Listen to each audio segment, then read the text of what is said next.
예, 끝나지 않은 중동 사태 전문가와 자세히 알아봅니다. 네, 김열수 한국군사문제연구원 안보실장, 김덕일 고려대 아연 중동 이슬람센터 박사와 함께 중동 상황 짚어봅니다. 어서 오세요. 어서 오세요. 네, 안녕하세요.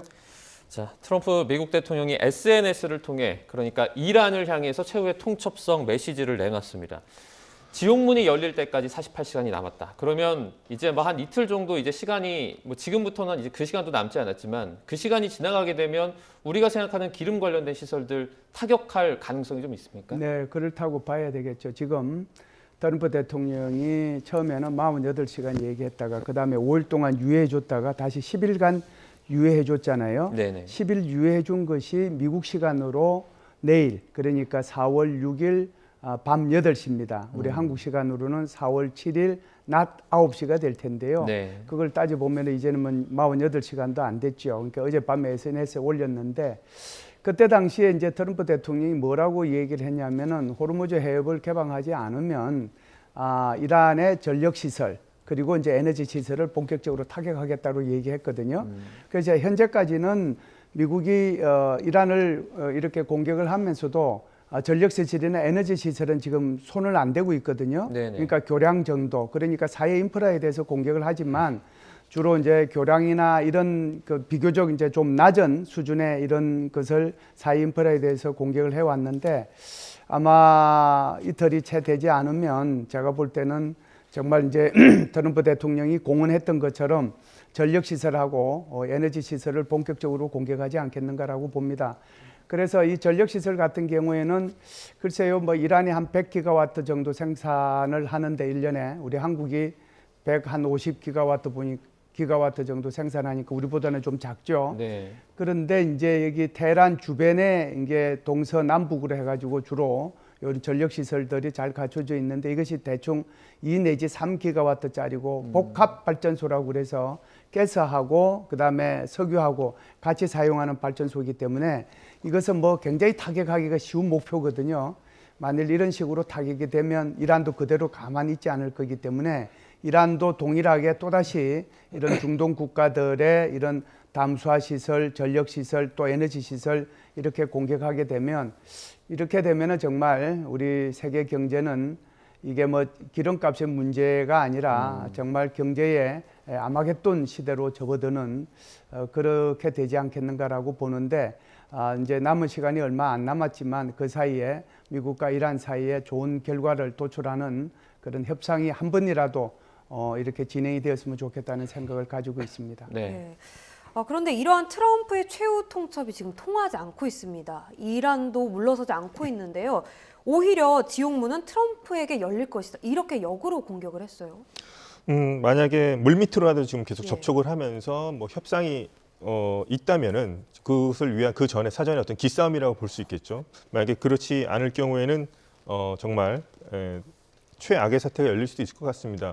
뭐 극적으로라도 뭐 이 트럼프가 얘기했던 최후 통첩이 되기 전에 트럼프 대통령이 뭐 SNS 통해서 뭐 극적으로 타결이 됐다 하면 모르겠습니다만 현재까지 나온 걸로 봐서는 이란 측에서도 지금 계속해서 미국의 조건을 받을 바에는 계속 전쟁을 하는 것이 낫다고 보는 것이 지도부에 우세한 걸로 보이고요. 그렇다면 역경고를 했다는 것은 아까 실장님께서 말씀하셨다시피 우리가 당한 만큼 똑같이 이제 걸프 국가들에 돌려주겠다는 그런 뜻으로 해석될 수 있겠습니다. 발전소가 공격받고 교통망 그리고 이제 담수화 시설 같은 것들이 이제 공격받을 성이 크겠죠. 이럴 네. 경우에는 이란은 담수화 시설의 비중이 상대적으로 낮습니다. 그래서 물 부족 국가긴 합니다만 문제는 이제 걸프에 있는 국가들이죠. 사막에 있는 국가들 같은 경우에는 담수화 시설이 파괴된다면은 이것은 완전히 그 생존과도 직결되는 문제이기 때문에 그래서 이것을 아마 그 이란에서는 이제 트럼프 대통령에게 한 말이 지옥문이 그런 문을 뜻하는 것이라고 볼 수 있겠습니다.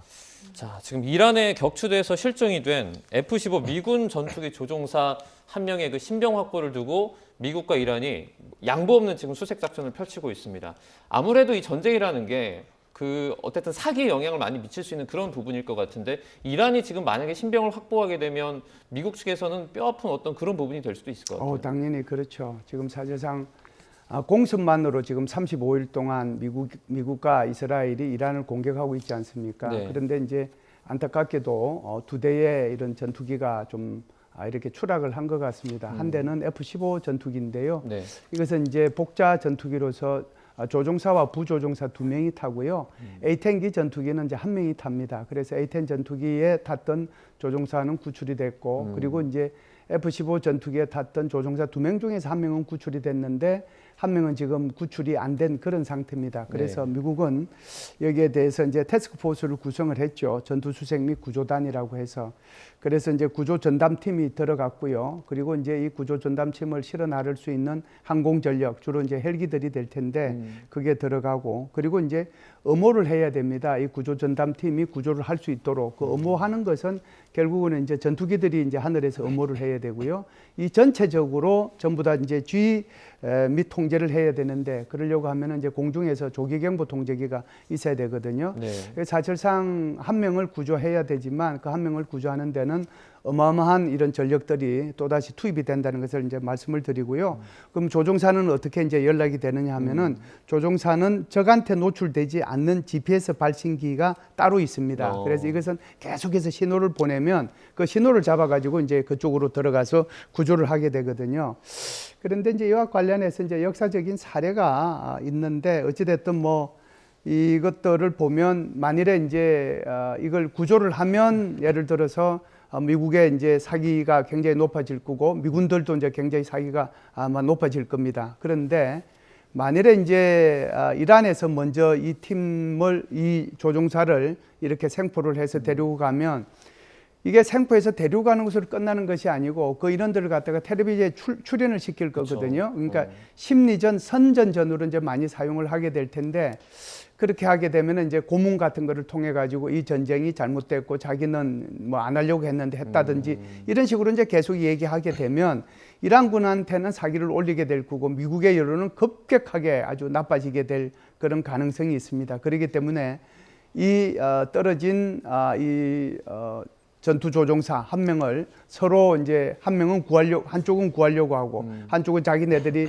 생포를 하기 위해서 서로 지금 경쟁을 하고 있다고 해도 과언이 아니다 이렇게 볼 수 있죠. 네. 예, 조종사 생포가 어떻게 보면 큰 변수가 될 수 있을 만큼 이란에서 사활을 지금 걸고 있는데요. 네. 현상금까지 걸어서 대대적인 수색을 독려하고 있습니다. 특히 이 추락 지점이 이란 남서부 일대인데 이 지리적 특성이 어떤지 혁명수비대가 완전히 봉쇄했다고 하거든요. 좀 구조가 어려운 지형적 특성을 갖고 있습니까? 예, 남서부 일대는 이제 자그로스 산맥이라고 하는 이제 험준한 산악 지형으로 구성되어 있습니다. 그래서 지형이 상당히 이제 불규칙하다고 볼 수 있겠고요. 지금 이제 조종사가 이제 추락했을 것으로 보이는 지점에 대해서 지금 혁명수비대가 아예 출입을 금한 상태로 이제 자신들만의 작전을 펼치는 그렇게 볼 수 있겠습니다. 그리고 그쪽 지역에 있는 이제 뭐 부족 단위 소수민족들도 있는데요. 그 사람들한테도 이제 현상금 같은 걸 걸고서 생포해 달라 뭐 이런 얘기까지 하고 있습니다. 근데 미국의 은밀한 작전이 가능할 것인가? 근데 지금 이제 동영상으로 나오지만 이미 이 작전을 위해서는 상당히 이 험준한 지형이고 불규칙한 그 지형이라는 것을 위험성을 감수하고서라도 낮게 날아야 되는 문제점이 있겠죠. 그래서 헬리콥터로 구조를 하고 있고요. 그런 점에서 상당히 지금 주민들의 눈에 띌 정도로 낮게 나는 비행 모습이 지금 동영상으로도 공개가 되고 있습니다. 그만큼 상당히 위험 부담이 크지만 지금 부조종사 1명을 이제 구출하기 위해서 미국이 지금 고육지책을 쓰고 있다고 볼 수 있겠고요. 또 하나는 지금 이렇게 낮게 나는 것을 본 이상 이제 이란에 있는 휴대용 대공 미사일이라든가 뭐 이동식 발사대 대공 무기가 있다면 이쪽으로 상당 부분 집중시킬 가능성이 크겠죠. 그럴 경우에 저렇게 낮게 나는 헬리콥터라든가 위에서 이제 공중 구비기도 같이 따라다니는데 지금 저런 그 헬리콥터들까지 또 표적이 될 가능성이 높기 때문에 또 희생이 늘어날 수도 있는 그럴 가능성도 있습니다. 하지만 이제 지금 미국은 그런 희생 가능성을 염두에 두고서라도 조종사 1명을 구출하기 위해서 지금 작전을 펼치고 있다고 보고 있습니다. 그래서 어떤 뭐 극적인 뭐 구출 작전이 성공할 수도 있겠습니다만 미국으로서는 지금 어떤 더 추가적인 미군 사상자의 부담을 안고서라도 지금 이런 작전을 펼치고 있다고 보시면 될 것 같습니다. 그 수색을 이제 헬기로 좀 진행을 예. 하고 있다라는 그런 소식을 저희가 예. 외신 통해서 듣는데 예. 사실 전투기보다 헬기가 상당히 그 고도가 낮게 날잖아요. 예. 그러면 전투기 자체가 격추되는 상황에서 예. 이 헬기가 그곳을 이렇게 돌아다니면서 수색하는 게 좀 적절한가라는 생각도 들었거든요. 그러니까 위험 부담은 훨씬 더 크겠죠. 지금 뭐 영상 보면 현지 주민들이 뭐 총을 쏘는 뭐 맞지는 않더라도 그 헬기를 향해서 총을 쏘는 모습도 발견되고요. 전투기보다는 훨씬 더 피격당할 확률이 상당히 높겠습니다만 네. 이제 지형도 험준한 데다가 이착륙이 상대적으로 자유롭기 위해서는 그래서 헬리콥터를 투입할 수밖에 없다고 볼 수 있겠죠. 활주로 대신 이제 헬리콥터로. 그렇기 때문에 미국으로서는 이제 하여튼 뭐 조종사 한 명을 구해야 된다는, 그래서 어떤 희생이 있더라도 구해야 된다는 어떤 그런 그 지침에 따라서 지금 현재 저렇게 위험 부담을 감수하고서라도 헬리콥터를 투입해서 구조 작전을 펼치고 있다고 보시면 될 것 같습니다. 일단 구조 작전을 펼치기 위해서는 헬기 투입이 어쩔 수가 없는데 예. 그러면 지금 상황을 두고 트럼프 대통령이 예. 뭐 전혀 지장이 없다 이렇게 말을 하는데 이거는 뭐 고지고대로 저희가 믿을 수 있습니까?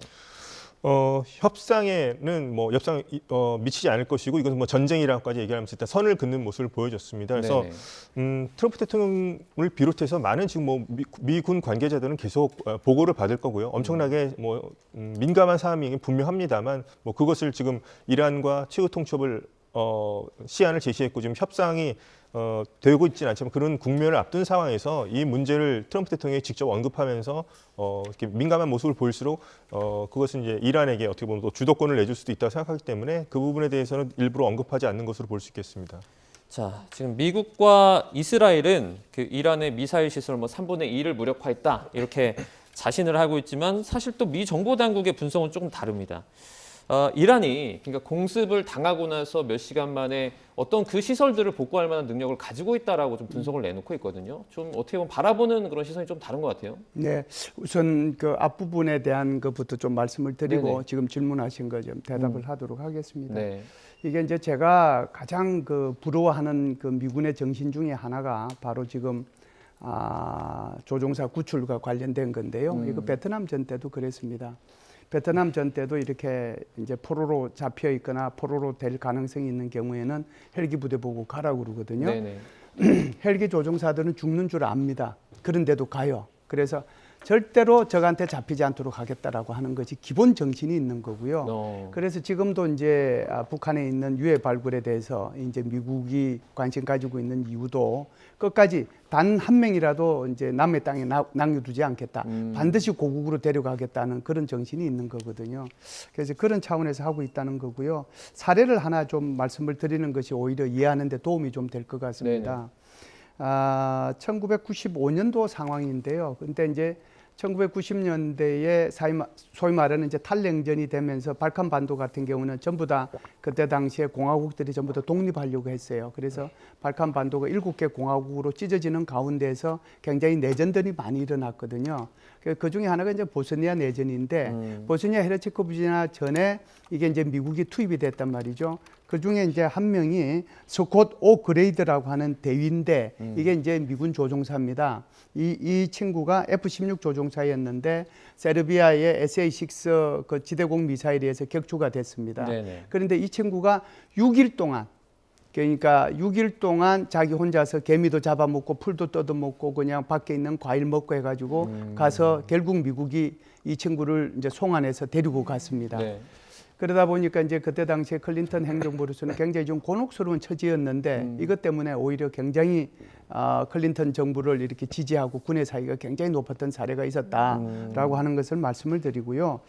다른 이제 그 좀 반대되는 얘기를 하나를 하면 1991년도 그러니까 이제 걸프전이 일어났을 때죠. 그때 이제 이라크가 다국적 군이 들어갔을 때 이라크가 이제 그 다국적 군들 공군 조종사들을 몇 명을 포로를 잡았습니다. 그 몇 명 포로를 잡아가지고 결국은 이제 이 친구들을 전부 다 그 이라크로 데리고 가가지고 이라크에서 고문을 했습니다. 네. 고문을 하고 텔레비에서 나오도록 했거든요. 그래서 이제 나와가지고 이 전쟁은 잘못됐다라고 다 이제 선전전으로 활용을 했는데 이것이 결과적으로는 좀 나쁜 결과로 연결이 됐어요. 왜 그러냐면 고문한 흔적들을 그냥 텔레비에서 생생하게 보게 되었거든요. 그러니까 오히려 이제 그때 당시에 미국을 포함한 다국적군에 참여한 모든 국가들의 그 국민들이 저런 나쁜 정권은 바로 없애야 된다라고 해서 오히려 이라크한테 불리하게 작용했던 그런 사례도 있거든요. 네네. 이번에도 만일에 이란에서 이 조종사를 포로로 잡아서 이런 고문 행태를 통해 가지고 만일 이렇게 선전을 한다라고 하면 오히려 역효과를 가져올 것이다라고 하는 것을 먼저 말씀을 드립니다. 네네. 두 번째 이제 말씀드리고 싶은 것은 지금 질문하신 건데요. 사실상 미국 입장에서 보면 지난 한 35, 6일 동안 이렇게 공습을 통해 가지고 트럼프 대통령이 계속 얘기한 게 방공무기 다 없어졌다고 얘기했잖아요. 그리고 해군력, 공군력 다 없어졌다고 그랬는데 지금 질문하셨던 것처럼 그럼에도 불구하고 지금 이란의 대공 방어 능력은 아주 충분하다. 뭐 이런 식으로 이제 이렇게 얘기들이 하고 있는데 이것은 트럼프 대통령의 말도 맞고 지금 미 정보 당국에서 얘기하고 있는 이란의 방공 능력은 아직도 있다라고 하는 것도 두 개 다 맞다라고 봐요. 왜 네. 그러냐면 실제로 눈에 보이는 것은 다 파괴를 했고 그리고 이제 이게 동굴 속에 들어있거나 지하 터널 속에 있는 것은 입구를 다 때렸거든요. 그런데 지금 무슨 일이 일어나느냐 하면 입구에 막혀있던 부분을 갖다가 신속하게 이란이 이런 여러 가지 장비들을 이용해서 이걸 개방을 한다는 거죠. 그러면 그 안에 있는 입구는 앞에 있는 부분들은 좀 이렇게 파손이 됐을지 모르지만 그 안에 있는 것은 온전하잖아요. 그걸 꺼내서 지금 사용한다는 거예요. 그렇기 때문에 지금 요게 서로 이제 말이 좀 다른 것 같지만 트럼프 대통령의 말도 맞고 미 정부 당국의 말도 맞는데 결과적으로 보면 다 없어진 줄 알았던 그런 이란의 방공망이 아직은 조금은 사용이 가능하겠구나 그런 생각을 할 필요가 있고요. 하나만 더 추가적으로 말씀을 드리면 사실상 지금까지는 공습 작전을 했고 35일 동안 했는데 전투기 2대밖에 안 떨어졌다는 것은 이란의 방공망이 거의 없다는 것하고 똑같은 말 아닐까요? 그래서 우리는 전투기 2대가 격추돼서 떨어진 것에 방점을 둘 것이 아니고 35일 동안 그렇게 많은 공습을 했음에도 불구하고 이제야 겨우 2대가 떨어졌다. 이런 쪽으로 바라보는 것이 보다 객관적인 평가가 될 것이라고 생각을 합니다. 일단 말씀을 듣고 나니까 과거에 그 2차 세계대전 배경으로 했던 그 뭐 밀러 대위 구출하는 네네. 라이언 일병구가 그렇죠. 라이언 일병 네 그렇죠. 네, 그것도 좀 생각이 네. 나고 또 다른 관점을 좀 말씀해 주셨는데 사실 뭐 전투기 2대가 지금 전쟁 동안 떨어진 건 오히려 방공망이 어떻게 보면 그 이란 쪽에서는 방공망 자체가 좀 비어 있다. 그러니까 네. 그쪽에 대한 어떤 군사적인 어떤 역량이 좀 부족하다 이렇게 또 평가를 해주셨어요. 네. 그래서 앞으로는 이제 어떻게 할 것인가? 그렇다면 미국이 위성 정보가 특출하니까요. 네네. 그렇다면 적어도 이제 지하에 있다고는 하지만 완벽하게 하기 위해서는 뭐 지하에 있는 미사일 도시까지 들어가서 지상군이라든가 뭐 특수부대가 들어가서 완전히 파괴하는 것이 가장 이제 효과적이겠죠. 미국 입장에서. 하지만 네네. 그렇게 하기에는 또 너무나 위험 부담도 크고요. 사실상 힘든 작업이기 때문에 오히려 위성 정보를 활용해서 적어도 지하에 있지만은 뭐 복구 공사를 하기 위해서 잠시라도 드러날 때가 있을 겁니다. 그리고 이동식 미사일이 발사대가 이제 나오는 지점 시간이 있을 텐데요. 그걸 계속 모니터하고 있을 겁니다. 미국에서도. 그러면 이 안에 있는 시설을 전부 다 파괴할 수는 없더라도 기능적으로 그 입구를 계속해서 벙커버스터를 투입해서 사실상 그 안에 사람들을 갇히게 만드는 전략을 쓸 수도 있다고 생각을 합니다. 그래서 네. 파괴는 못하지만은 계속 입구에 나오는 지점을 계속 이제 포착을 할 겁니다. 이란도 지금은 또 성공했을지 모르지만 이것에 대비해서 어디에서 움직여서 나왔다 들어가는지를 미국이 볼 겁니다. 그렇기 때문에 그것에 대해서 계속해서 저는 뭐 벙커버스터 작전을 쓸 거라고 보고요. 그런 식으로 해서 아예 지하 미사일 도시를 파괴할 수는 없지만 아예 그 지하 도시를 아예 묻어버리는 작전, 지하에 고립시켜서 수천 명을 고립시키는 작전, 그런 식으로 미국의 저는 작전을 그런 식으로 계속해서 앞으로 남은 2, 3주간에는 계속 진행할 거라고 좀 생각하고 있습니다. 네. 미국의 전력도 대단하긴 한데 지금 이란의 드론 네. 전력도 무시할 수 없는 수준이거든요. 사우디 미국 대사관이 드론에 피격을 당했는데 피해 규모가 예상했던 것보다 더 크다고요. 예, 그 사우디 미국 대사관에 있는 건물 3계층이 상당히 파괴가 됐고 복구하기도 힘든 상태라고 얘기를 합니다. 특히나 이런 이제 대사관 안에는 미국 CIA 본부도 지부도 있겠죠. 사우디 지부도 지금 상당히 파괴가 됐다는 얘기가 있습니다. 드론에 의해서 파괴됐다는 점에서는 상당히 좀 저고도로 침투했을 가능성이 있습니다. 네. 사우디도 다층 방공망이 구성돼 있지만 이제 패트리엇 같은 게 있는데 그것으로 이제 드론을 막는 건 아닐까. 그래서 이란의 드론 전술이 상당히 이번에는 효과적으로 작용했다고 볼 수 있겠습니다. 그래서 이런 점에 대해서 지금 미국도 그렇고 사우디 상당히 놀란 부분인데 제가 이제 여기서 생각할 부분은 자 사우디의 미국 대사관이라면 리야드 수도 리야드에 있을 거고요. 네. 사우디 한 복판이죠. 우리 치면은 광화문에 있는 미국 대사관에 해당된다 본다면 우리 지금 광화문이 뚫린 셈이 된 거거든요. 그렇다면 사우디 입장에서도 지금 어떻게 보면 인내의 한계에 다다른 상태인데 수도 리야드 한복판이 물론 사우디 시설은 아니고 미국 대사관이긴 합니다만 사우디도 상당히 계속해서 지금 인내의 거의 한계에 계속 다다를 수 있다. 그래서 앞으로 미국도 이 부분에 대해서는 좀 상당히 경계심을 갖겠지만 사우디아라비아 그럼 과연 얼마만큼 인내할 수 있을 것인가 그 부분도 이 지점에서 이번 사건을 계기로 해서 한번 좀 지켜볼 필요가 있을 것 같습니다. 자, 미국과 이스라엘이 그 이란에 있는 석유화학 단지와 그리고 원전을 또 공격을 했습니다. 그러니까 부셰르 원전이 벌써 4번째 공격을 받았는데 사실 이런 상황이 또 계속되면 중동 국가들도 좀 다양한 좀 모습을 좀 보일 수 있을 것 같아요. 네. 어떻습니까 지금? 우선 이제 부쉐르 원전 같은 경우만 보자면요, 이거는 이제 러시아 기술로 만든 민간 원자력 발전소입니다. 그래서 러시아 기술자들이 수백 명 있었는데 계속 이제 철수 중에 있고요. 우선 이러면 이제 러시아도 상당히 좀 민감하게 반응할 수도 있겠죠. 자국이 이제 뭐 사망자가 나올 경우, 그래서 지금 계속 철수 작전을 하고 있다는 점 한번 또 생각해 볼 필요가 있고요. 러시아와도 연관이 있는 발전소라고 볼 수 있겠고.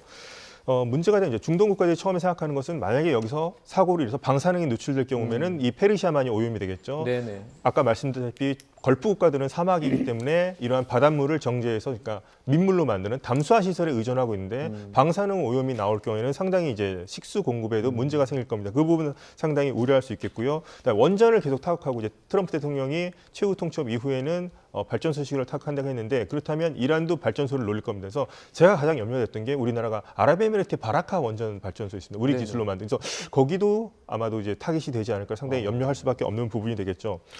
그렇다면은 이것에 대해서는 중동 국가들이 뭐 미국에 대해서 그렇다고 반미로 돌아설 것이다. 그렇게 보지는 않고 오히려 원전 타격은 좀 자제해 달라고 얘기를 할 수 있을 겁니다. 부쉐르 원전 같은 경우는 방사능 누출 문제, 담수 문제 때문에 그럴 수 있겠습니다만 그렇다고 해서 미국에 대한 여론은 오히려 저는 이란에 대한 반이란 정서가 계속 올라가고 사우디를 비롯해서 아랍에미리트까지 오히려 결집시키는 효과는 있을 것 같고요. 대신 미국에 대한 안보 같은 경우는 조금 더 의존하는 쪽으로 더 가지 않을까. 지금 당장에 미국 대신 뭐 중국이라든가 러시아가 여기를 맡아줄 수 있는 그런 능력과 어떤 그런 의지도 보이지는 않고 있습니다. 그래서 당분간은 오히려 미국에 대한 의존도가 상당히 더 높아지지 않을까 생각해 볼 수 있겠고요. 네. 대신 이제 하여튼 이 부쉐르 원전 같은 경우에는 식수 공급과도 연관이 되기 때문에 좀 자제해 달라는 얘기를 미국에게 전달할 것으로 보입니다. 네, 이 부분 그 실장님도 좀 같은 의견이신지 궁금한데 그러니까 미국의 어떻게 보면 석유화학 관련된 단지들의 그 폭격이 미국에 대한 어떤 반감보다는 그 오히려 반대 효과를 좀 나타낼 수 있다라고 좀 말씀해 주셨어요. 같이 똑같이 생각하시나요? 예, 그거는 이제 기본적으로 걸프 국가들이 가지고 있는 그 어떤 딜레마라고 볼 수가 있는데요. 사실상 자기네들을 보호하기 위해서 미군의 주둔을 필요로 했고요. 그 미군이 주둔하다 보니까 이 미군에 대한 그 걸프 국가들의 주둔해 있는 미군에 대한 공격과 함께 그 국가들도 미운 거죠. 뭐 종교도 종파도 다르긴 하지만 그러다 보니까 그 국가들에 대한 그런 공격도 동시에 이루어지고 있지 않는가 이렇게 보는 거죠. 네. 예. 이번에 사실 이란 전쟁의 핵심이 핵이 아니라 호르무즈 해협이다라는 네. 말이 많이 나오고 있는데 미국 정보 당국이 이란이 당분간 이 호르무즈 해협 봉쇄 풀지 않을 것으로 분석하거든요. 그런데 최근에 프랑스랑 일본 선박이 통과를 했습니다. 이란이 이제는 국제 해상 통행권을 무기화하려는 것 아니냐 이런 우려가 있습니다. 네, 지금 이제 전쟁 국면이니까요. 무기화라고 볼 수 있고 지금 이란이 지금 경제가 상당히 어려운 상태입니다. 그렇기 때문에 이걸 지금 수익 모델로 삼으려는 게 아닌가 지금 생각하고 있습니다. 물론 거센 반발을 받겠습니다만 이제 눈여겨볼 것은 프랑스 같은 경우에는 이제 서유럽 국가 중에서 네. 미국이 이제 나토 회원국 중에서 이제 최초라고 볼 수 있겠죠. 통과한 것이. 그리고 일본도 통과를 했습니다. 그렇다면 동아시아 우리와 함께 미국이 우방인데 통과가 됐습니다. 그래서 어떻게 이란과 어떤 식으로 해서 통과가 됐는지는 좀 자세하게 알려져 있지 않습니다만 우선 이런 것을 봤을 때 이란 같은 경우는 계속 미국의 동맹을 이탈하게끔 만드는 작전을 편다고 볼 수 있겠습니다. 그러니까 미국하고 같이 해서 여기를 풀 생각을 하지 말고 우리 이란과 직접 얘기하면 우리가 얼마든지 내보내줄 수 있다. 뭐 이런 신호를 보낸다고 볼 수 있겠죠. 그래서 많은 국가들로 하여금 특히나 이제 동맹들이 문제겠죠. 동맹들로 하여금 그러면 미국 말고 어떻게 이란과 따로 접촉해서 이렇게 하는 게 낫지 않을까라는 여러 이제 고민을 하게끔 만들려는 것으로 볼 수 있겠고요. 그런데 또 반대편으로 자신들은 이렇게 뭐 통제를 한다고 하면서도 식료품이라든가 뭐 의약품 같은 것은 또 이란으로 들어오는 것은 자기들이 뭐 허용하겠다. 이거는 이란은 그러니까 호르무즈 해협을 통해서 자신들이 수입해서 생존을 의존해야 되는 경제 구조를 가지고 있습니다. 그렇기 때문에 이것에 대해서는 또 자신들은 뭐 들어오는 것은 뭐 허락해야 되겠어서 상당히 이거는 이런 표현 써요. 내로남불식 발상이죠. 그래서 이런 부분에 대해서는 오히려 지금은 당장은 지금 뭐 무기화하고 있고 이렇게 하면서 유가를 올리면서 미국의 어떤 전쟁 수행 능력에 대해서 세계 여론의 반전 여론을 불러일으킬 수는 있겠습니다만은 저는 이게 오래 가면 갈수록 이게 수익 모델이 되기에는 국제사회의 반발을 불러일으킬 거고요. 네. 여기에서 지금 한시적으로는 계속해서 내부 경제 상황 때문이라도 뭐 생필품이라든가 이런 것은 뭐 허용한다고 하지만 만약에 이렇게 될 경우에 아예 호르무즈 해협이 아니라 인도양에서부터 이란 선박들을 차단하게 될 경우는 이란도 정말 대책이 없습니다. 그래서 이렇게 자꾸 갈등 국면으로 가는 것은 저는 장기전으로 가기에도 전 이란을 불리하고요. 결국에는 지금 미국과 이란 전쟁이 아니라 이렇게 되면 이란은 스스로가 이란 대 국제사회 전쟁으로 프레임이 완전 전환되게 되기 때문에 오히려 지금 이란의 이런 것은 좀 상당히 좀 근시안적이고 오히려 이제 자충수가 되지 않을까 생각하고 있습니다. 네, 이게 처음부터 뭐 그 수에즈나 파나마처럼 문화가 아니기 때문에 돈을 받는 건 좀 무리가 있다는 분석이 많이 나왔었는데 그런 어떤 의미에서 말씀을 좀 해주신 것 같고. 트럼프 대통령이 이제 뭐 곧 열릴 것이다라고 말은 하고 있지만 아직까지도 그렇게 원활하지 않은 모습을 계속 보여주고 있거든요. 아무래도 그 아시아 동맹 중에 한국을 좀 콕 집어서 거론하기도 했었고요. 지금 사태가 계속되면 우리나라한테 뭐 관세라든지 다른 부분에서 조금 어떤 요구를 할 수도 있을 것 같아요. 이게 이제 부활절을 기념해가지고 4월 1일 날 오찬할 때 이제 이런 얘기를 했거든요. 네. 그런데 지금 이제 우리 한국만 콕 찍어가지고 우리 한국만 이거 크게 당하는 거 아니냐 이렇게 이제 생각하실 수도 있는데요. 그때 이제 거론했던 나라가들이 몇 나라가 있습니다. 네네. 제일 먼저 나토 얘기했고요, 일본 얘기했고요, 뭐 중국도 얘기했습니다. 그래서 중국도 자기 배로 이제 자기가 가져가려면 자기가 이제 지켜야 된다라고 했고, 일본 같은 경우는 90% 이제 그거 의존하고 있는데 일본이 자기가 이제 여기를 지켜야 된다라고 얘기했는데 한국 부분이 좀 뼈아픈 부분이 있긴 해요. 그게 이제 무슨 얘기냐면 주한미군이 핵무기 가진 국가 바로 옆에서 4만 5천 명이나 주둔하고 있는데 한국이 지금 하는 거 보면 좀 섭섭하다 이런 얘기였거든요. 그래서 뭐 숫자 틀리기로는 뭐 트럼프 대통령을 따라갈 만한 사람이 없는데 28,500명을 아무리 교육을 해도 여전히 트럼프 대통령의 머릿속에는 4만 5천 명이 들어 있습니다. 네. 그래서 그 아주 위험한 곳에 우리가 이제 주한미군이 그렇게 가 있는데 여기에 대해서 한국은 이제 호응을 안 하고 있다 이렇게 얘기를 하거든요. 그래서 이 부분에 대해서는 저는 이제 이 얘기를 먼저 해보고 싶어요. 사실상 한국은 이번에 그 미국의 이란 공습과 관련돼서 주한미군의 차출이 됐잖아요. 네네. 그러니까 이제 주로 방공 부대들이 차출이 됐는데 여기에 대해서 그렇게 못 나가게 하거나 뭐 그렇게 하지는 않았거든요. 그런데 우리가 알다시피 예를 들어서 영국이나 프랑스나 이태리 같은 경우에는 자국 영공을 통과 못하게나 기지 사용하지 못하도록 했지 않습니까? 스페인 같은 경우는 영공도 통과 못하게 하고 기지도 사용 못하게 하고 폴란드 같은 경우는 자기 나라에 패트리어트 포대 2개 있는데 그중에 1개 포대라도 빼려고 그러니까 못 빼게 했단 말이죠. 네네. 그런데 우리 한국은요. 이제 사실상 협의 과정을 거치긴 했지만 이렇게 이제 아주 강하게 반대해서 못하게 하지는 않았잖아요. 그러니까 이것 가지고 미국이 시비 걸어서는 이건 정말 좀 쫌스럽다라고 얘기할 수밖에 없는 거고요.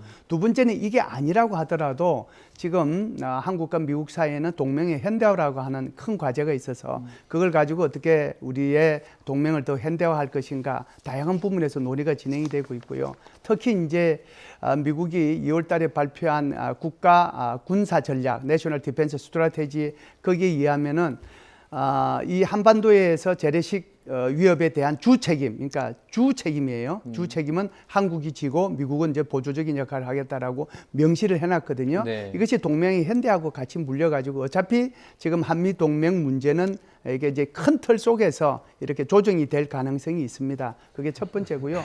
두 번째는 관세 문제는 또 대한민국만큼 그렇게 협조해 준 나라가 또 어디 있습니까? 그 정도 했으면 이것 가지고 더 시비 걸 거라고 저는 뭐 생각하지는 않아요. 게다가 이제 우리 국력에 뭐 걸맞게 이렇게 투자도 한다라고 그랬기 때문에 이것 가지고는 이제 미국이 더 이상 시비 걸지는 않을 테고 또 어떤 사람은 방위비 분담금 가지고 뭐 얘기를 하는데 네. 방위비 분담금은 2026년 내년이죠. 2026년부터 2030년까지 이미 얼마만큼 내도록 돼 있는 것을 타결이 3년 전에 이미 끝났어요. 네. 그렇기 때문에 이것 가지고 다시 또 시비 걸지는 저는 않을 거라고 생각합니다. 그렇기 때문에 큰 틀에서 보면 지금 한미동맹의 현대화 문제라든지 그러면은 재래식 위협에 대해서 한국이 주 책임을 져야 된다는 이 부분 속에서 한미동맹의 재조정 문제는 있을 거라고 생각을 해요. 네.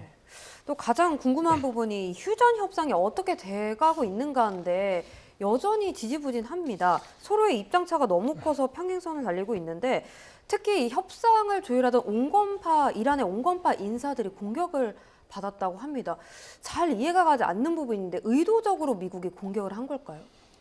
특히나 이쪽에 이제 주도적으로 나서는 국가가 이제 이스라엘입니다. 이스라엘 정보부 같은 경우는 이제 자택을 해서 요번에 했었고 이제 대표적인 사람이 이제 라리잔이라는 사람이었었죠. 그 사람은 나름 협상 쪽에서도 협상파라고 분류되는 사람이기도 했으면서도 혁명 수비대를 통제할 수 있는 인사라고 볼 수 있었는데 제거가 됐잖아요. 예, 네네. 제거가 됐고요. 그 사람의 후임으로 온 사람은 이제 혁명 수비대 출신의 아주 이제 강경한 사람으로 임명이 됐습니다. 그래서 그렇기 때문에 오히려 지금 이스라엘이 했던 이제 참수 작전이라고 하죠. 이런 작전들이 오히려 미국과 대화가 그나마 가능했던 사람들 전부 다 제거하고 오히려 혁명 수비대 출신 아주 그냥 백전노장들이라고 볼 수 있는 사람들입니다. 이 사람들을 앉혀놨다고 볼 수 있겠죠. 그래서 백전노장이라고 하지만 반대로 얘기하면 1980년대 이란 이라크 전쟁의 서사에 함몰되어 있는 사람들이라 보면 됩니다. 정신력으로 싸우면 우리가 이길 수 있다고 믿는 사람들이 아직도 그래서 오히려 이제 강경적으로 나갈 수 있겠고 그나마 지도부에는 속해 있습니다만 얼마 전에 대통령 페제시키안이죠. 네. 그 사람이 나와서 이제 뭐 미국 국민에게도 메시지를 전하고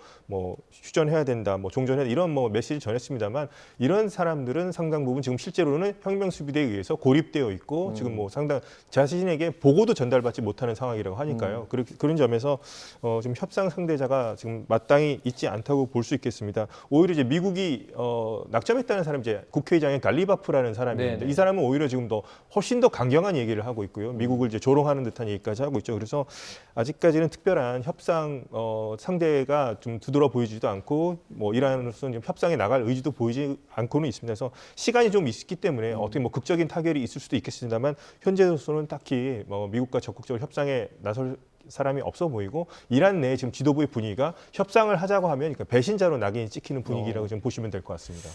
협상 상대라고 말씀해 주셔서 예, 예. 어떻게 보면은 이란의 실세가 이제 협상 상대가 될 텐데 언급해 주신 그 라리자의 후임 같은 경우에 예. 그러니까 갈리바프는 성직자가 아니고 예, 방금 그 언급해 주신 라리잔이 후임인 졸가르드인가요? 예, 졸가르드. 네, 졸가르드는 실제로 성직자라고 하더라고요. 예. 그러면은 그 일각에서 말하고 있는 그 졸가르드가 실세다라는 평가는 좀 어떻게 보세요? 실세는 지금 제가 봤을 때 어떤 한 사람을 딱 집어서 실세라고 하기는 힘들 것 같고요. 지금 군부의 어떤 집단 지도 체제가 아닌가 생각할 수 있을 것 같아요. 그러니까 모스타바가 지금 확실하게 드러난다면은 확실하게 모스타바 체제라고 볼 수 있겠는데 지금 제대로 나타나지 않고 있죠. 그러니까 육성으로라도 나올 수 있는데 만약에 육성이 나올 경우에는 공개가 아직까지 제대로 된 적이 없습니다. 이 사람은. 근데 육성이 어느 정도 등장이 되면은 이스라엘과 미국 정보부에서 도감청을 아마 하고 있을 겁니다. 현재 이란 지도부 안에서. 그래서 그 모스타바의 육성이 공개되는 순간 어떤 다른 명령을 내리는 것을 육성이 그걸 파악을 하게 될 거고 도감청을 통해서 그럴 경우는 그 지점을 통해서 또 어떤 참수 작전이 벌어질 수도 있겠죠. 그렇기 때문에 암살 위협을 피하기 위해서 지금 모스타바가 은신하고 있다고 보는 시각도 있고 아니면 이제 부상이 너무나 심각한 거 아니냐 볼 수 있겠습니다. 그래서 지금 페제시키안 대통령이라든가 이런 상황을 보게 되면은 모스타바를 만나는 것조차 모스타바가 거절한 게 아니라 뭐 혁명수비대가 못 가게 막는다는 얘기가 있는 거 봤을 땐 모스타바를 뭐 지금 둘러싸고서 혁명수비대라든가 이런 좀 과도 아니면 집단 군부 체제로 좀 돌아가는 것이 아닌가 그렇게 지금 추측해 볼 수 있겠습니다. 네. 예. 말씀하신 그 모즈타바 하메네이에 관해서 러시아 치료설은 아니다라고 러시아가 부인을 했고 그리고 부상도 심각하지 않다고 합니다. 그런데 왜 지금까지 모습을 드러내지 않고 있는 건지 궁금하거든요.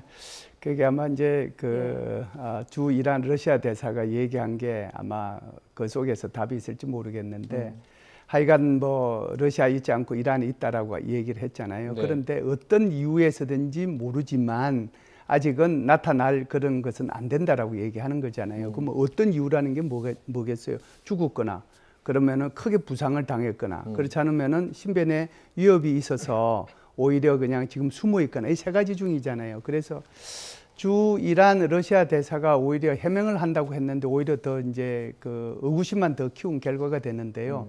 어떻게 됐든지 간에 제가 볼 때는 이 모스타바가 나타날 날이 한 이틀 정도밖에 안 남았다고 생각을 합니다. 네. 그게 무슨 얘기냐면 4월 8일 날이 되면 그 하메네이 죽은 지 40일 되거든요. 그런데 이제 뭐 우리는 49제가 중요한데 여기 이란 같은 경우에는 뭐 40제가 중요한 모양입니다. 그런데 사실상 그 노루즈라고 하는 그 뭐라고 해요? 이제 춘분날 그러니까 이란으로 봐서는 그게 3000년 역사 동안의 새해인데 새해 때도 새 인사도 안 했거든요. 그리고 이제 이번 같은 경우에 40주년인 저기 40일에 40제인데 이때도 안 나타나면은 이거는 신변에 크게 이상이 있는 거거든요. 그래서 제가 볼 때는 이게 그 마치 이제 4월 6일 날이 지금 데드라인이고 또 4월 8일 날이 또 40제고 그렇기 때문에 이게 막 이제 한 2, 3일 사이긴 하지만 연관돼서 돌아가거든요. 이 사이에 뭔가 좀 있지 않겠느냐라고 생각을 합니다. 그래서 4월 8일 날 모스타바가 등장하느냐 등장하지 않느냐에 따라서 그의 신변은 확실히 판결할 수 있다, 판단할 수 있다 이렇게 볼 수가 있겠지요. 자, 저희가 그 홍해 얘기도 잠깐만 네. 해보겠습니다. 이번에 그러니까 이제 그 호르무즈 해협 아래 이제 이란만 돌아가면 거기 홍해가 있잖아요. 네. 그래서 사실 호르무즈 해협이 막히면은 그에 대한 대한 그 수단으로 나왔던 게 바로 이 홍해인데 이곳에 대한 우리나라 이제 정부 입장에서는 제한적인 그 운항을 허용했단 말이죠. 네. 이건 좀 어떻게 저희가 받아들일 수 있을까요? 지금 홍해에는 이제 후티 반군, 예멘에 있는 후티 반군이라고 있는데 그 이란의 어떤 대리 조직이라고 볼 수 있겠습니다. 네. 그래서 사전에 이미 조율을 했을 거라고 봅니다. 전쟁 전에 이란이 이러이러한 상황에 처해질 경우 어느 시점에 대해서는 후티 반군으로 하여금 완전히 뭐 봉쇄까지 아니지만 지나가는 유조선이라든가 이제 상선 같은 것을 공격하라는 식으로 얘기를 충분히 사전에 조율을 했을 것 같습니다. 그래서 네네. 그것에 대해서 계속 또 위협도 하고 있고요. 지금 갈리바프 의장도 뭐 그런 식으로 얘기를 했습니다. 그래서 지금 조율이 된 상태이기 때문에 위험은 앞으로도 있을 수 있습니다. 이제 지금 호르무즈 해협처럼 후티 반군이 지나가는 배를 향해서 공격할 가능성이 있기 때문에 네. 우리 정부도 아마 그것을 이제 주의하라는 차원에서 아마 그런 얘기가 나온 것 같고 그래서 홍해도 역시나 이제 안전한 지역은 아니라고 볼 수 있겠습니다. 이번 전쟁 기간 동안 이란의 어떤 지시에 따라서 그리고 뭐 후티는 또 독자적으로 행동하는 경우도 있기 때문에 네. 돌발적으로 그런 점에서 홍해 루트 역시 안전하게 보기 힘들지 않을까 그래서 주의를 해야 할 것 같습니다. 네, 마지막으로 짧게 하나 여쭤보겠습니다. 지금 홍해 관련해서 정부가 내린 이 결정이 가져올 어떤 이득이라든지 또는 실익이라든지 이런 건 좀 어떻게 판단하고 계세요? 뭐 이득과 손실이 다 같이 있을 수 있겠죠. 그래서 이제 이득이라고 하면 아무래도 지금 여러 가지로 어려움에 지금 처하고 있지 않습니까?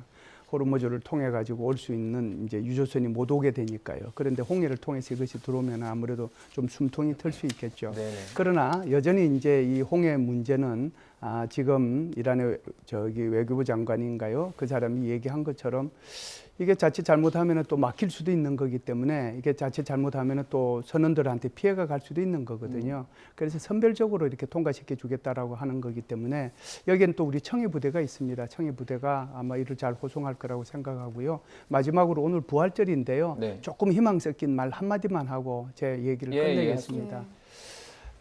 지금 이제 보면은 다 이제 참담한 얘기들만 있잖아요. 4월 6일도 이제 바로 이제 내일 모레고 그렇게 되면은 결국은 이게 이제 모두가 이제 이게 정말 뭐 지옥문이 열릴 것 같고 뭐 이런 식으로 다 얘기를 하는데 한 가지 희망적이라고 하면 아라거치 그 외무부 장관이 이런 얘기를 했어요.